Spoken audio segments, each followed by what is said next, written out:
I'm Dr. Lara, Miguel Lara, and it's a great honor, I'm really excited, it's a great honor for me to welcome all of you to the Capstone Festival Cohort 2 of the Master of Education of Science and Technology, our MIST program. Right, welcome everybody. Let me start by introducing the outstanding faculty that makes, and staff that makes the MIST program possible.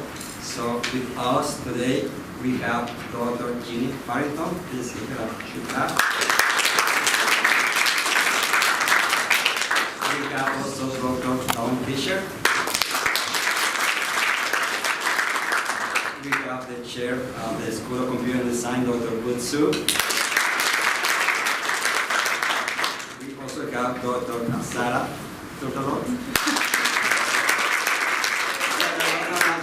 Nobody ever does it. It's okay. Dr. D. Professor. We have Professor Beam in the back. And we also have Brianne Eller, our student. Actually, I am missing anyone, right? So our students, we're very proud of them. They create very, very nice projects. We're going to see them.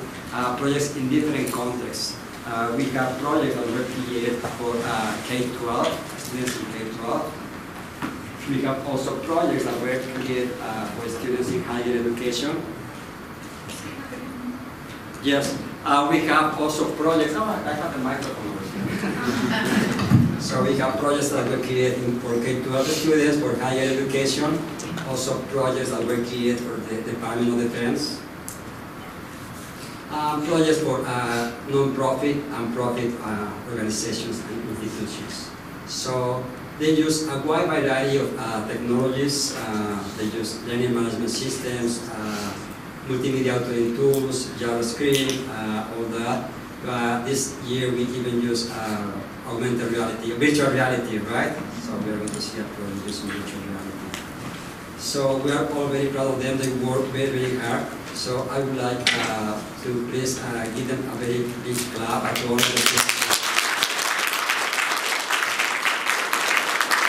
In alphabetical order by last name. So we have Nassir.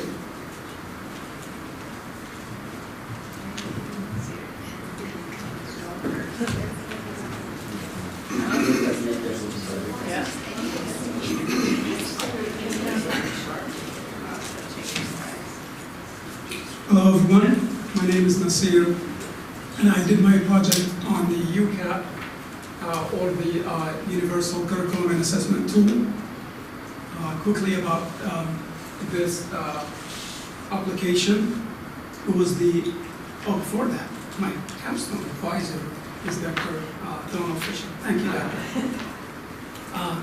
It's the newest technology tool that was introduced to the Defense Language Institute where I work. And there were some training offered to the faculty members on this tool. Unfortunately, the conventional training, the in-class training, didn't transfer to the learner's work environment. So that's the main reason why I decided to do my project on the UCAT.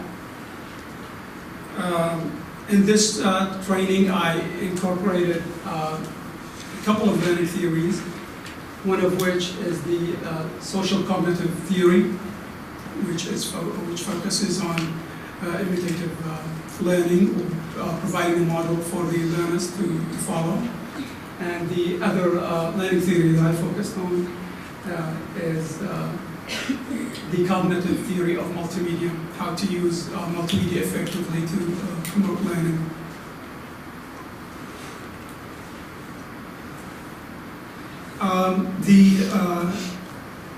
The development of of my project, I incorporated, or I followed the ADDIE design model, followed the 5.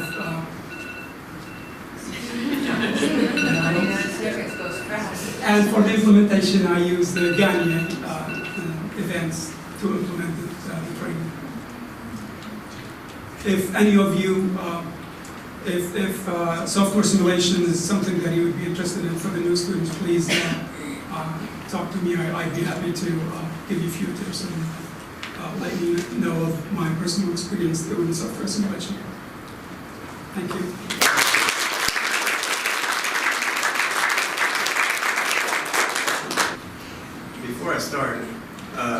going to be less conflict in this presentation than last time.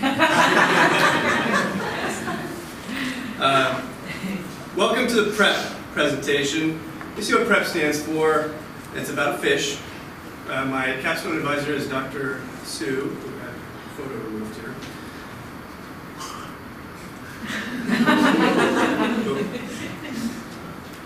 What happened?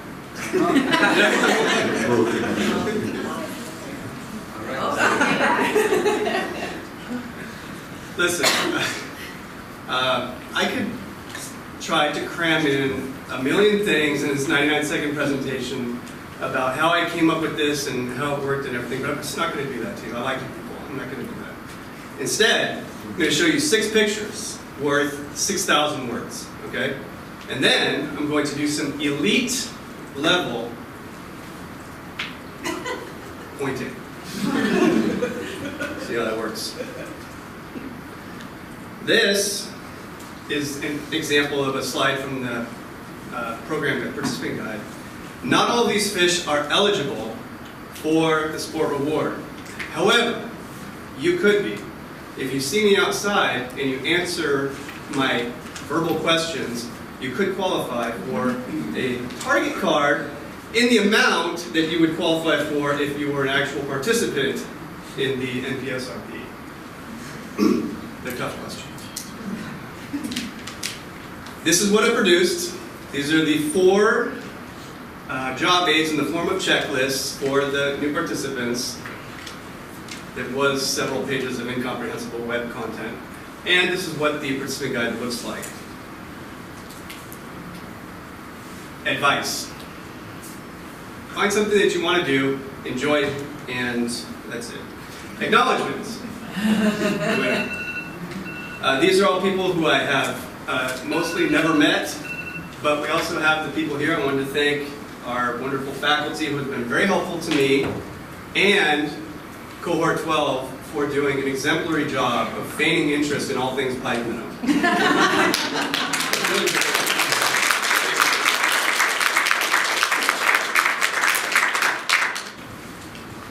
Hello everyone, I'm Justin Bufico, a proud member of the Miss 12 cohort.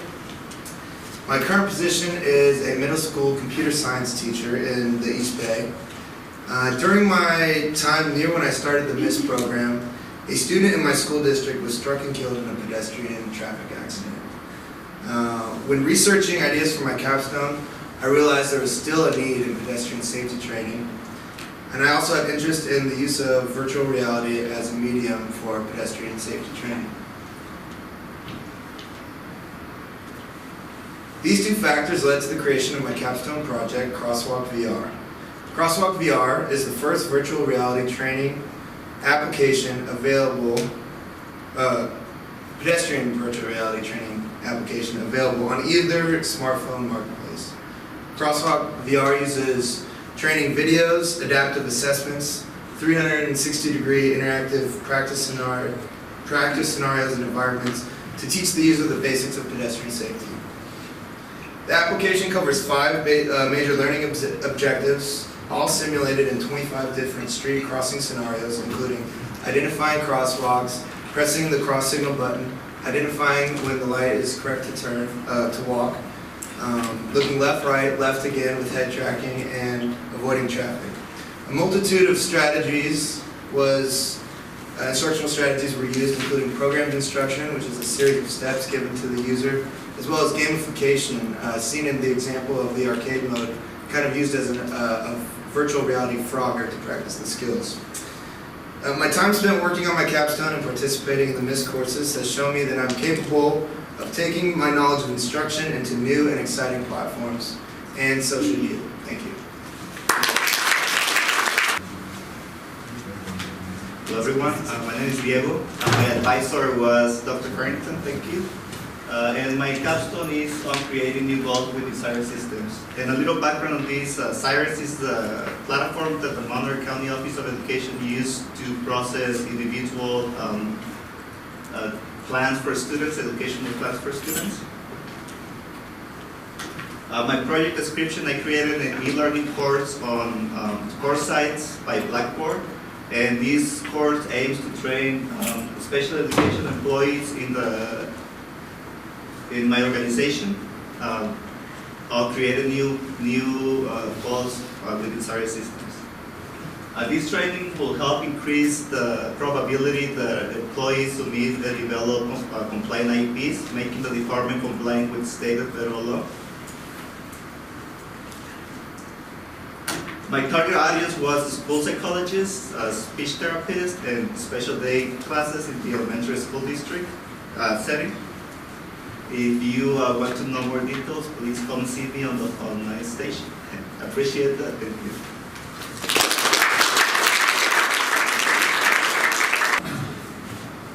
All right, hello, my name's Rob Campbell. I did a project on Adobe After Effects to design a course for here, for this university, and my advisor was Dr. Sue. This project was developed, for the School of Computing and Design at California State University in Monterey Bay to teach design students to use Adobe After Effects at the intermediate level. Adobe After Effects develops motion, text, and graphics and special effects for web, video, and film. And it can be thought of as a combination of video editor, photo, and vector design program. I don't actually have too many slides to show what it does, but come visit me at my table and I'll show you some things it'll do. This project was developed, slide one. This course is theoretical underpinnings depend on Bandura and Merrill. Bandura was for social cognitive, and Merrill was for first principles of instruction and design theory. Bandura was used to increase learning influences beyond instructor to include learning group peers, and Merrill was used to build skills by starting with prior knowledge, then add new technique and practice until it transfers to long-term memory. So researching my content, I had some experience with Adobe After Effects before I designed the course, but I developed my knowledge significantly in the course of developing the material. This included interviewing two experts, one of whom is a creative designer, a creative director at a media firm in San Diego, and the other is an independent filmmaker in Gilroy. Other sources include a lot of things from the internet, especially YouTube, which was really useful. There's a ton of material on YouTube for all these tech programs that we use. Late in the project, I also found out that CSUMB has some material through a program called Keynote, formerly Atomic Learning, which has a lot of tech tutorials that are really useful and well developed, well designed. Assembling each of the 16 modules depend upon combining theoretical and instructional foundations and putting the material together in a way that fit that need. The course began as a hybrid course last Monday online at CSUMB, and we're off the races. Thank you. And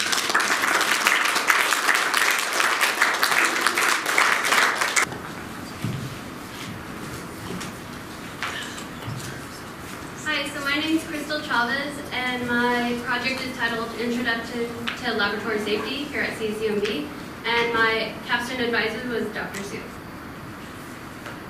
So as you can see in this iLearn course that I created, it starts with some common features such as like ask the instructor, different announcements that they can make.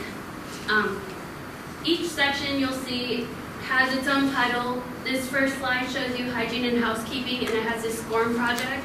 So pretty much the students will go into that and take their first training on how to do hygiene and housekeeping here at CSUMB in a laboratory. On this next slide, you see the other 4 modules that they have to complete before they can have access to the certificate of completion. It was really imperative that the students finished all 4 courses before they got that certificate. So through iLearn, I was able to have some criteria that required you to complete those courses with the passing grade in order to get your certificate of completion. In each training module, I had different interactive components.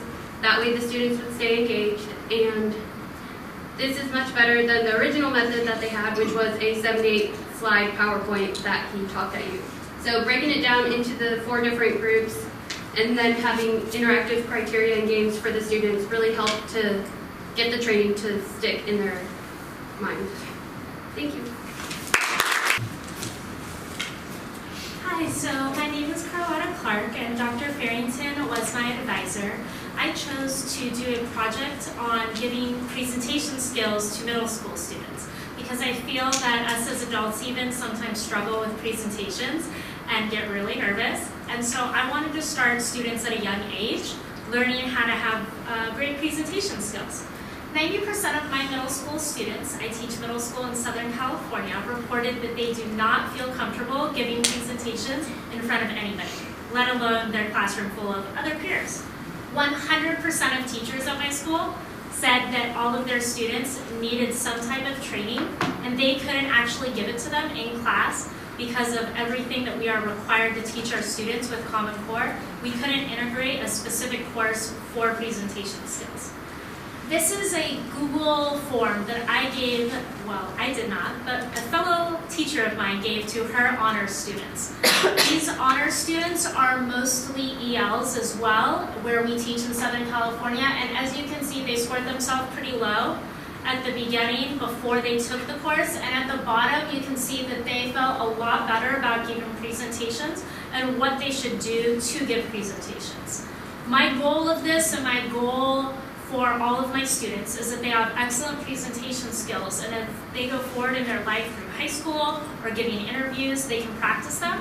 I created a Google course for this because we do use Google Classroom in the district, and if you come to my table, I can teach you some awesome presentation skills, show you the course, and also show you the Captivate training I created for it. Thanks so much. Hello everyone, my name is Amanda Dinsmore. I'm a librarian at Fresno State University, and Dr. Farrington is my advisor, and thank you for your guidance and support throughout this project. My tutorial was on preventing plagiarism for college students at Fresno State. The problem is, something probably we're all familiar with, is that most college students don't really have good writing skills and the skills they need to incorporate outside sources in their writing. A big problem for me that I thought I could address is that most tutorials really focus on detection of plagiarism and the consequences, scary consequences of plagiarism, instead of the writing skills that students need to really avoid it in their writing. So I think this is important for students to learn very early on so they can build on their existing knowledge and contribute new knowledge to their fields. So my solution was a plagiarism prevention tutorial. Here's a screenshot of it. I can show you more later. So what I've learned, I've really gained the confidence and skills necessary to complete a tutorial from start to finish, which I really think was valuable. My main challenge was using Articulate Storyline. It's a great software tool, but I did need some time to learn how to make it do what I wanted it to do. And the future of the project, I'm going to spend the rest of the spring semester and summer trying to integrate it into a digital badging program that I and my colleagues are developing at the library. So please stop by, and I'd love to tell you more about it. Hi, my name is Bassel Al-Ahmadiyya. My project is UCAT training website, and my advisor is Dr. Fisher. Thank you, Dr. Fisher, for all the support. This website includes 4 modules. These modules they help foreign language teachers to produce and design lessons and activities with level 2+ that helps students to get level 2+ at their exams.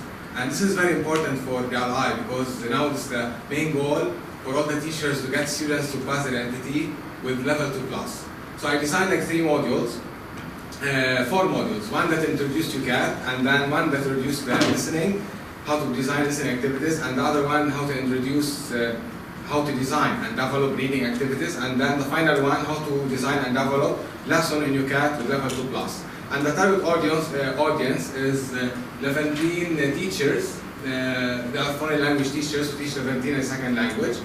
And if you know more about this project and the strategies that I use and all the details, I'm happy to share it with you. And there is small games and prizes for you. Thank you. Hello everyone, I'm Brianne Fitzgerald, and my project was zoonotic disease training for the Monterey Bay Aquarium. And thank you, Dr. Lara, for your patience and help with Captivate. Zoonotic diseases are those diseases that are passed between animals and humans.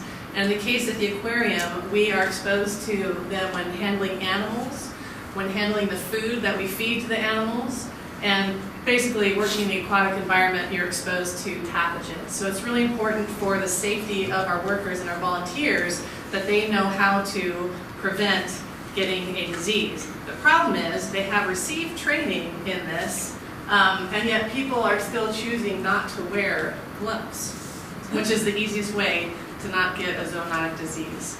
So I worked with our veterinarian, who is the subject matter expert. I came up with a blended program that includes an instructor-led session, but for this capstone project, I focused on the online portion of it, which was developed in Adobe Captivate in 4 different modules, with the veterinarian as the spokesperson to kind of introduce the course. Then I had kind of an avatar to help with the assessments throughout the course, how diseases get transmitted. The other module was based on choosing which work area you are in or which animal and what diseases are present with those animals, and symptoms and signs, a lot of gross images involved with that aspect. And then the last module was on prevention. We were asking the employees and volunteers to take on a new behavior requirement at work to try to inspire, motivate them to make the right choice for prevention. And based on beta testing that I did, it was a success. People learned, and some of the managers at the aquarium were impressed that it was an improvement over what currently exists. A little props to my family to help me through. Hi, my name is Cynthia Moore, and my advisor was Dr. Sue. My project was on instructional system design as applied in a defense training program. It was an instructional design project that had performance improvement possibility, potential. It was on ISD processes, and it was conducted on the program I currently work on. The goal was to improve the knowledge of ISD and to also enhance performing the ADDIE tasks. And we were hopeful that we would be more effective in performing our analysis tasks at less rework and lower costs. The target audience was my training group that I work with. It has courseware developers, graphic artists, CBT programmers, and also SMEs instructors. Improvement did occur between the pre-test, which had an average of 73, and the post-test was 99. But you can't really determine if they are going to actually apply this knowledge during they're doing their jobs unless I watch them for a while. So, please join me and take a look at my project.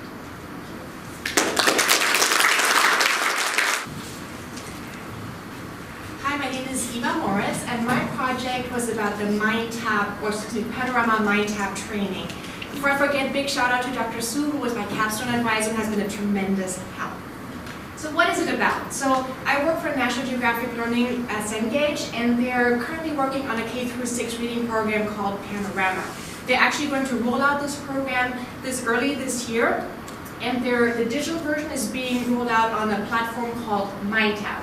Now imagine you have a fairly brand new platform, a brand new reading program, and no training. So imagine you're a K-6 teacher, that might be a problem, right? So the solution I came up with, I created an asynchronous e-learning course split up into 6 different modules. So based on the teacher's knowledge level and tech savviness, the training is non-linear, so they can go in and pick and choose which module they want. So depending on the time they have, they can just go ahead and pick and choose. Another solution, each module is broken down into 4 different activities. So again, based on their knowledge level, they can go ahead and start with the Show Me section, which is a video that walks them through step by step how to use MindTap, or they can jump into a job aid and try it, and that cuts down on the time they actually have to spend in the training. And last but not least, I use problem-based scenarios in my training to make the whole thing relatable, what is actually happening in the classroom. So I hope that sparked your curiosity to look at the actual training. Come join me in the showroom. And if you have questions, I'll be happy to answer them at that time. Good afternoon, everyone. I'm Basir and my capstone advisor is Dr. Sue. Thank you so much, Dr. Sue. And my capstone is about strategies for academic motivation. It is an asynchronous and self-paced e-learning course that consists of 3 standalone modules, namely learning mindset, strategies for time management, and strategies for stress management. The target audience for this course are the students, basically the basic course students at the Defense Language Institute, as well as the faculty who teach the basic course and the pre-language training courses. Upon the development of the first module, summative evaluation of the e-learning module was conducted that consisted of pre-test and post-test, as well as the feedback surveys.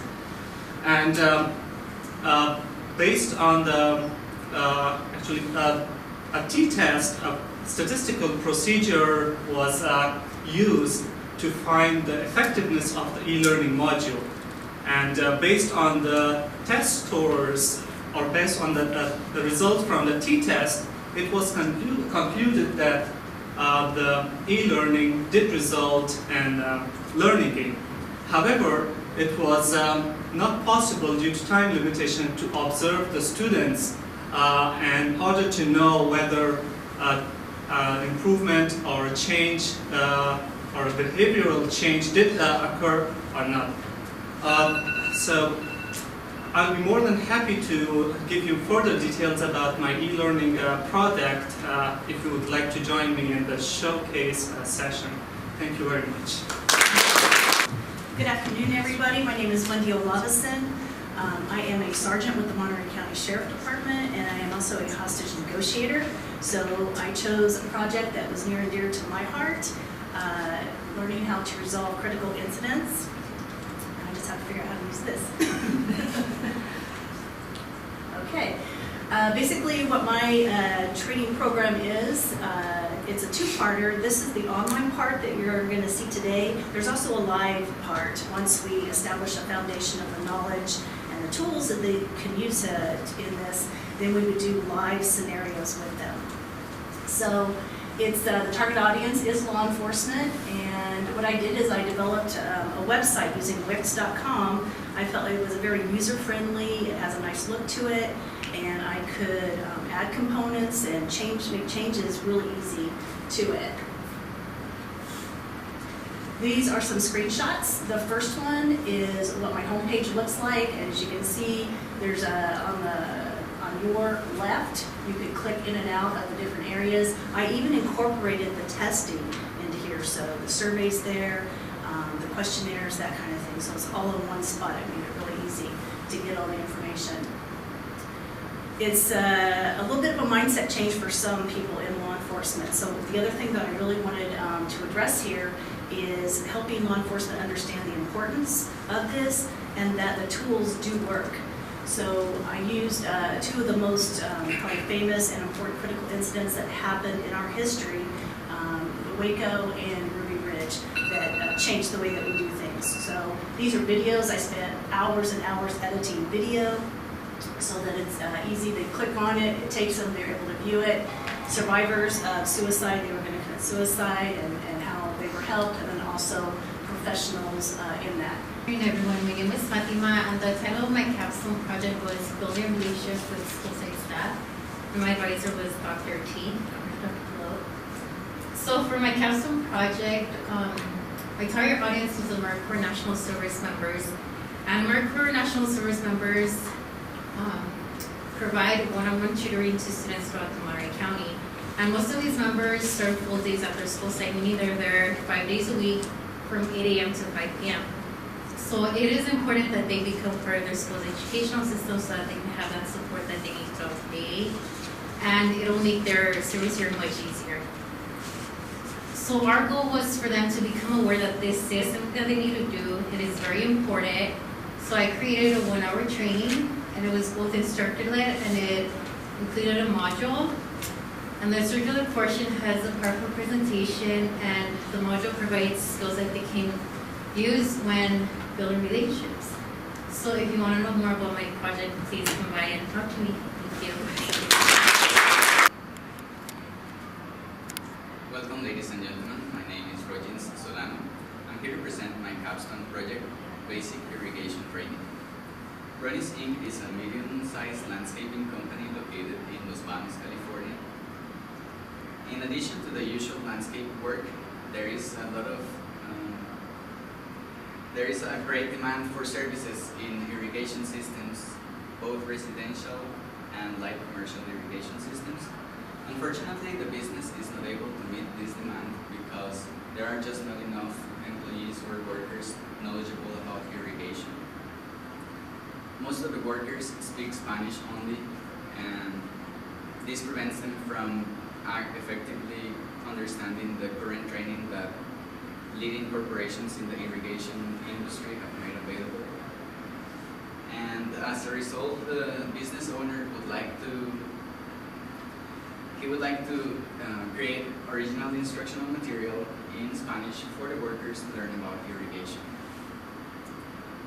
The goal of this project is to create this instructional material in Spanish, and the workers should be able to access it from their homes, phones, or anywhere.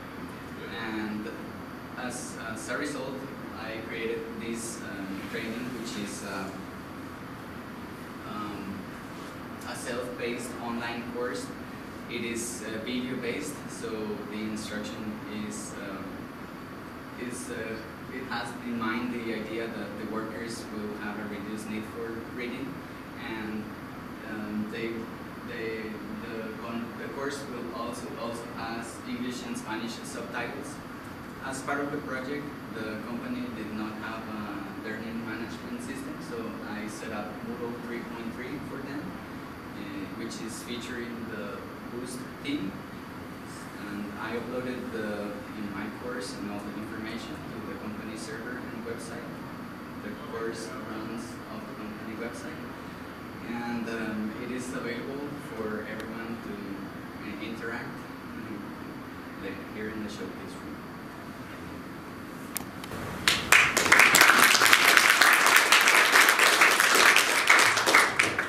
Wow. Hi again. That went fast. You guys killed it. 99 seconds and under. It's kind of trippy being here at the end.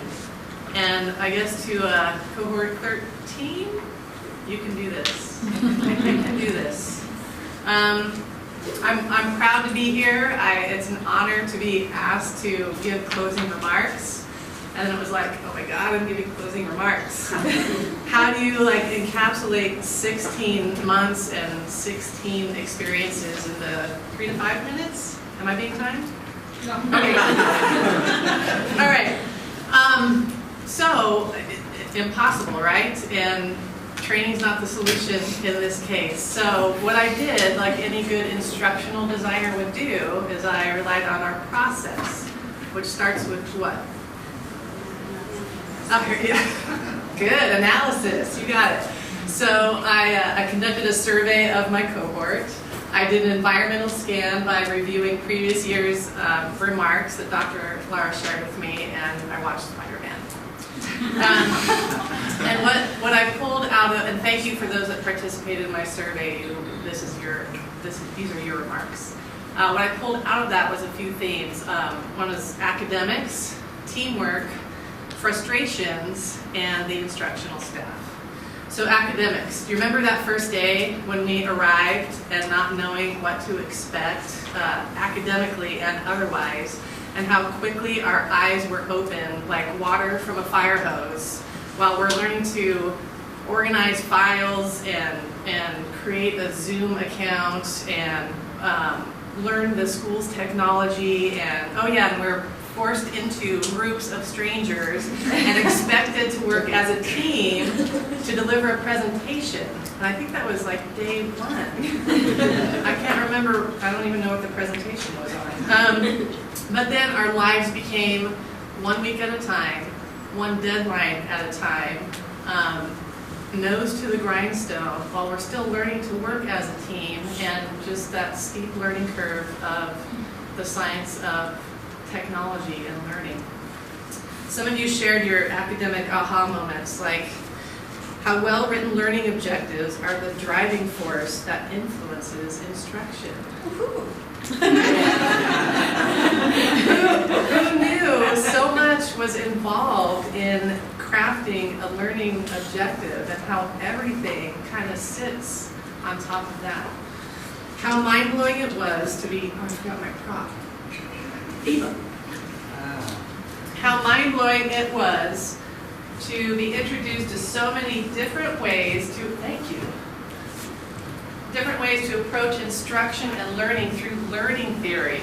And choose wisely we must, because this is volume 1 out of how many? 4. Four learning theories out there that we build our instruction on based on the conditions that we assess.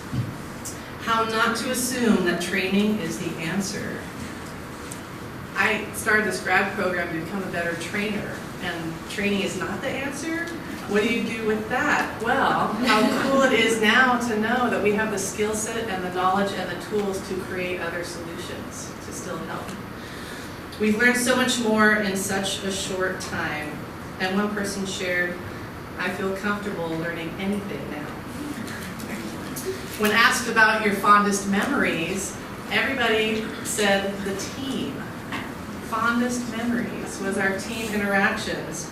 Someone wrote, our experience in our team shaped our experience in the program. You shared how the team helped you through, supported you with patience and kindness when you had run out, stepped into different roles based on what each of you could give during that week, how they kept you on track, and how they pulled together in that last hour to get it done. I'm sure, I know there are times of like team, and they were our greatest frustration, but I think those moments were smaller over the long term. And you know, we struggled, we questioned, we were overwhelmed, we were confused, but we also created, and we were motivated, we were inspired, and we did all of that together, and that's what really enhanced our learning. And we have new professional and personal relationships that will last because of it. Okay, but it's not all rainbows and butterflies, because frustration was also involved. And everybody came back with the same number one frustration. I don't know if you will all resonate with this, but it was the time, right? The deadlines, the pressure. How can we possibly absorb all this content in that short amount of time? But now we can look back at that incredible pace of learning with pride. Look what we could do. And now we have confidence. Look what we can achieve. We have confidence that we can persevere, and we have confidence in what we can produce. And then the last thing was our instructional staff. So someone wrote, the professors of this program have been truly amazing. We were impressed by your quality of instruction, the diversity of your team, and your diversity of approach to instruction. We saw how you walked the talk of instructional design in your course design and your delivery. You shaped our learning through your patience, your helpful feedback, and your responsiveness. And we felt your genuine care of us as individuals, and a real care, and we could tell the respect that you have of learning. And we're grateful. Okay, so at the end, right, we turn in our last assignment. And it was with this huge sense of relief, and I'm sure the families that are here had a sense of relief.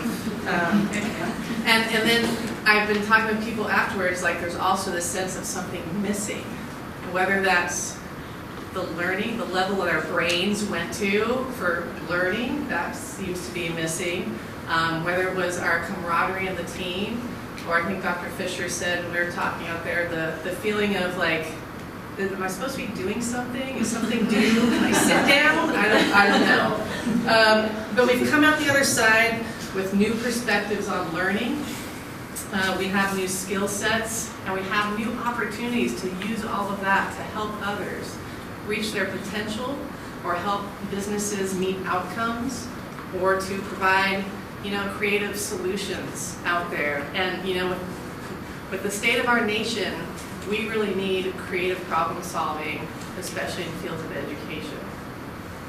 So, that being said, we have a new ability, everybody, cohort 12, to look at the entirety of a problem, to determine the solution, to design and deliver it with sound science and proven strategies, and then to measure it to make sure that it's working. and change it if it's not.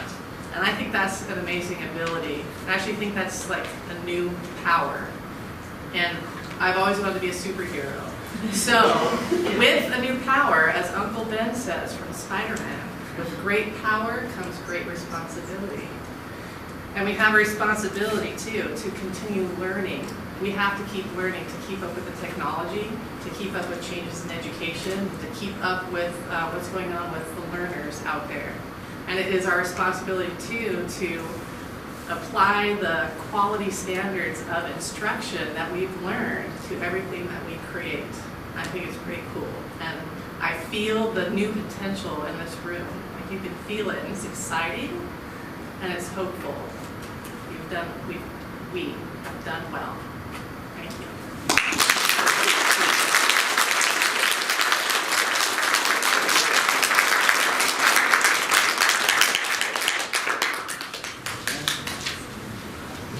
Okay, thank you so much. Yeah, thank you everybody. So next we are going to go to the corridor over for the showcase. So please try to see as many employees as possible. Thank you everybody.